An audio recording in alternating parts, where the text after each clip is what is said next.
shaping that edge with the abrader, making sure there's no bumps on it. This is the blade from the other day, and I just thought I'd turn the camera on because I've never seen myself chip a big blade before. And I thought you guys could see some of the elevated second round thinning flakes.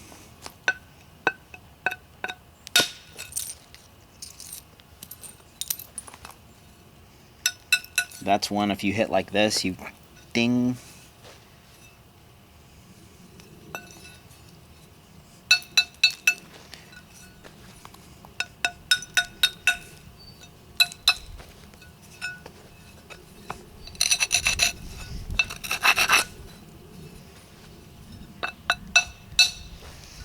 So I've done a big flake here, and I'm going to trim up, and I'm going to do another one up here.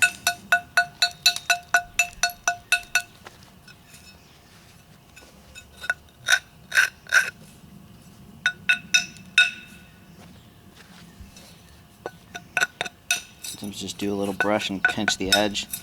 That way I don't have to braid. See the width I'm losing on the way up, but it doesn't really matter right now. We'll do a few more. I don't want this video to be real long, but I'll show you the platforms and be kind of cool. I just showed that one flake yesterday, and if I were napping a few years and was worried about working on big stuff, I'd like to see somebody hit on something that's a little risky. See that platform? It's still not very isolated, but you don't want bumps on there. You don't want it to be hard to release, and I can isolate it with this abrader, so I can come in here and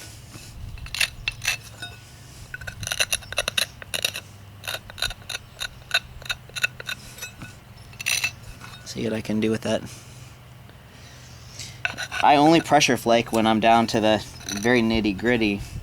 If you pressure flake when you're at this stage, it's wasting time. You don't need to, unless you don't have a sharp abrader. And so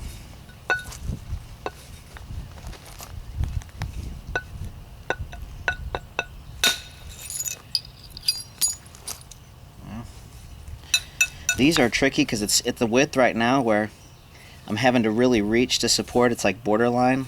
That's why I'm sort of glad I did that extra thinning yesterday to keep myself out of the game, because by the time this thing is finished, I want to be able to keep some width on it. So let's do a little. Do you guys see how crazy Freeze Cracked is getting?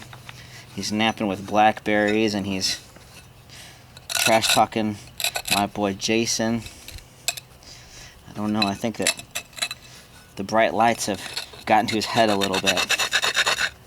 I think that his wife doesn't have him. I think that last time I was at his house, his soffits looked a little moldy, didn't they? I think he might need to get up there on a ladder and a brush and clean behind his gutters. This would just be a blender. I just need to feather it out a little bit. Could have been a little longer, but okay, let's get the smaller billet, and we'll do some trimming, and maybe you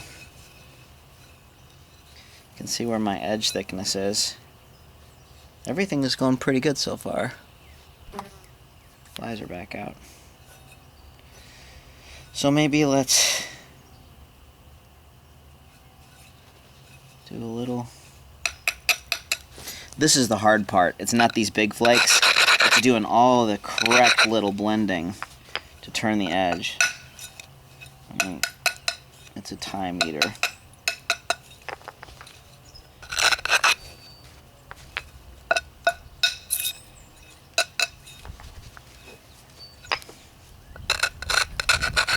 See how I'm brushing up to just lower that a little?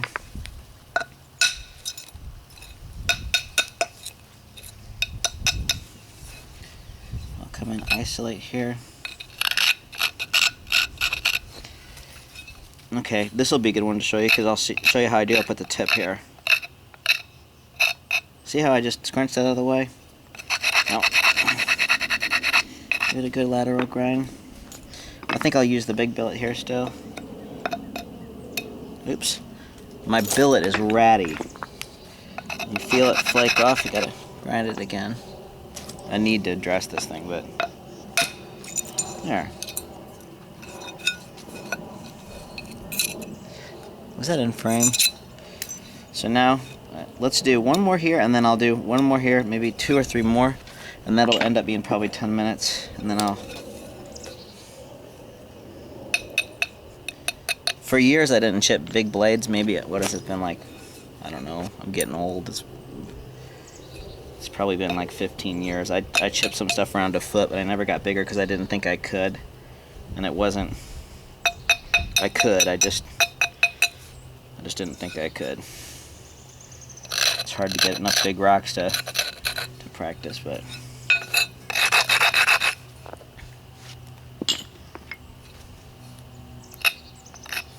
Sometimes if it's a stubborn spot, use the hammerstone.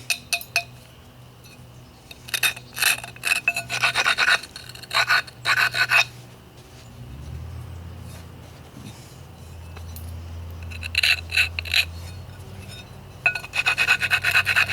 think I'll hit this one with the monster billet again. Your speed gets too fast on this keokuk, it can get squirrely, so... Uh-oh. I hit that as thin as I could have, and I didn't hit it thick enough. I'm lucky I didn't get a... That's why you abrade heavy, so that if you do that, it doesn't just crush.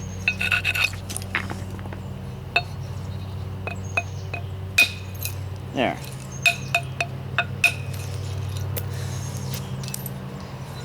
Come down.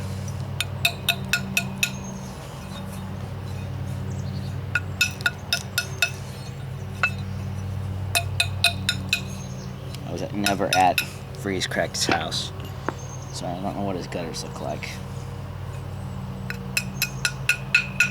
I'm pretty sure he's got cameras up by his flint rock.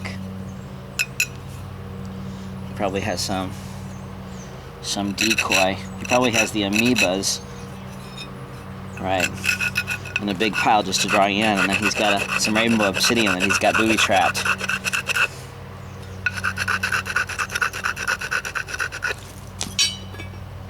I'm trying to be a comedian now, not as witty as him, but I can try, huh?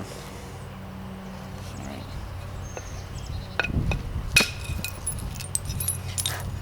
Nice.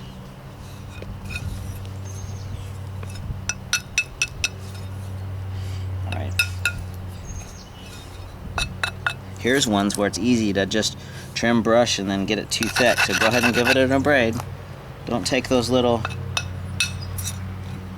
edge turning flakes for granted, because they get heavy and thick in there, and then before you know it, you're making a platform you have to hit the corner of and miss a heavy spot, and you're cruising along and you get careless and you miss and you break it. So this is a good middle stage thinning video, and then I can do sometimes on this stuff I finish it with ivory because the antler will get stumpy. We'll see how this thing finishes out, and maybe I'll turn the camera back on and show y'all how I can use some walrus ivory, although this has to be a pretty nice blade before I break that out. As expensive as that stuff is to chip with, I'm not gonna do it unless this thing has potential to be really patterny, nice, and I'll show you that platform. So it should, as long as it catches up in there. I don't mind these terminations like this because of where they're at. I just don't want it to happen sooner. There. See how wide this stuff gets? But that cleaned up nice. So now maybe we'll just do a blender here. This is a little wider than I thought, so this will just be a blender, and that'll just be a catch up to the other side blender.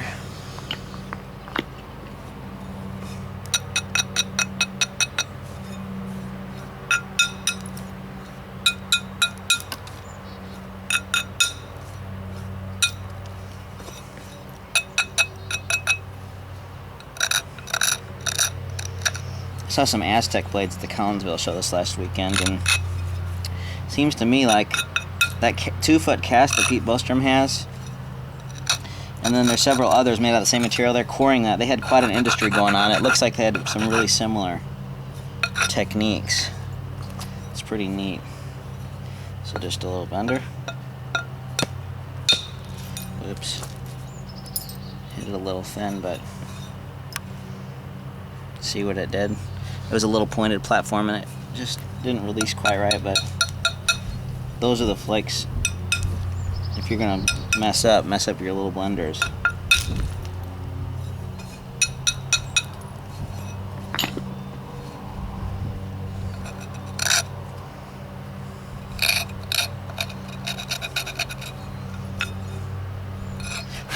I've been doing buffalo horn flaking lately. I've been using some composite punches with a buffalo horn, doing some midland flaking and some retouch, some full semi retouch with it, and I'm super psyched. If anybody wants to try it, I think you'll like it.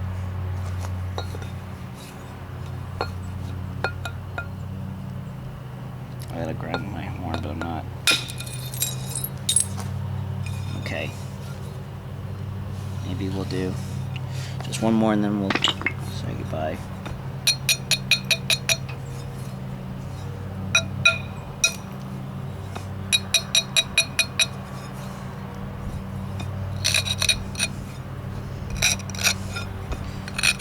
I need to show you guys really quick, like all the things you can do with the subrator.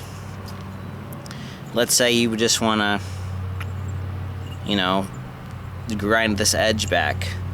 Well, then you just hold your fingers hard underneath there.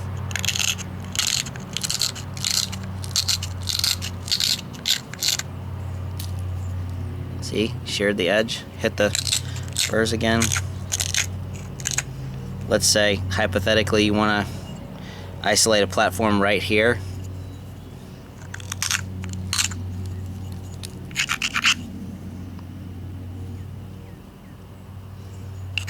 Guys that use that silica carbide abraders don't teach themselves how to do anything but laterally grind, and it